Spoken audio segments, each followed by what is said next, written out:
eyeball to eyeball. Cold and ferocious they say she is, but I rather saw a beautiful monster possessing a blazing fire. Our boss drove past one of her hit points. She had just harvested 5 souls from a road accident. She was smiling as she strangulated a sick person who gave up after a long fight.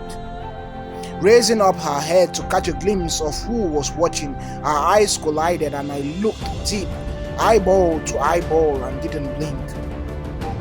She must have been overwhelmed by my boldness as she stared with glare, probably thinking of how she'll break me when she gets hold of me like a legionnaire. But until then, I guess it's fair to say, until we meet again. And so we met again, and this time I was a target. Thunder sounds were rumbling, the rains drizzling, the wind whistling, and gunshots crackling as the sun was fading. In the midst of this, as I approached home, I decided to seek refuge at a neighbor's house. Stray bullets, some call it. I was caught up in the crossfire. Unconscious I was, bleeding profusely, my left arm was. She broke down the door, pulling the trigger at the heads of 7 household members in whose house I was seeking refuge. Looking at my state, she thought I was already in her train. She left with a smile on her face. I could tell because unconsciously I could see her. 2 days later, I woke up on a hospital bed next to one dying of coronavirus. She had struck again and again missed me. But then, all I can say is, until we meet again. Violent she was as we met yet again. I think she's fallen for me, so it's driving her insane. For it seems jealousy was her motivation this time to get me in her train. I was on the highway with my baby girl, tipsy and excited we were, traveling at lightning speed we were, having the time of our lives with the music up loud and the sun shining bright we were, having fun indeed. Then from nowhere came a trailer right in our faces, just as in the movies. We crashed against its wall, somersaulting our car into the trees. I guess you can imagine the outcome of this. Oh no, I didn't perish, but my girl did, as I watched her being consumed by death's fire, while I was hurriedly pulled out by passerby before the car went down completely in flames. Why her? Why not me instead? Why do I have to go through such trauma over and over and over again? Death smiled at me as I rained her with curses.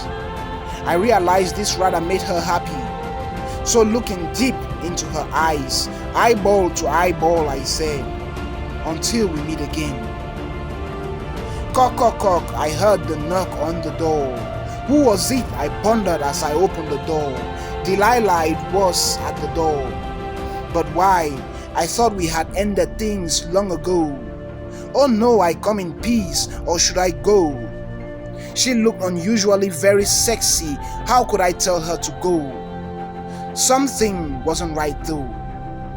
She looked more bold, more beautiful, but more fierce. Guess what? She had been possessed by death herself. This was a perfect opportunity to get me, right? So, as I turned to get her a drink, she came charging at me with a dagger. But as luck will have it, at the same time I was stooping to get my charger. She crashed against a wall, fell to the floor, and unconscious she went. Waking up in a few minutes, I had ice blocks to her forehead and was smiling at her. Shocked and disturbed, she asked, "Why don't you fear me like the others do?" So I told her, "If no be your time, no be your time. Na Baba God get power." I further told her how unsuccessful I was in life, even at committing suicide. It no been be my time. But then, Even more so, to die is to be free from all the tribulations of this earth. So one who loves freedom but fears death knows not what freedom is then, for death is the ultimate freedom. After all, if man no die, man no rest. She looked deep into my eyes, eyeball to eyeball, smiled, shook my hand and said, "Until we meet again." "What's your name?" she asked. "My name is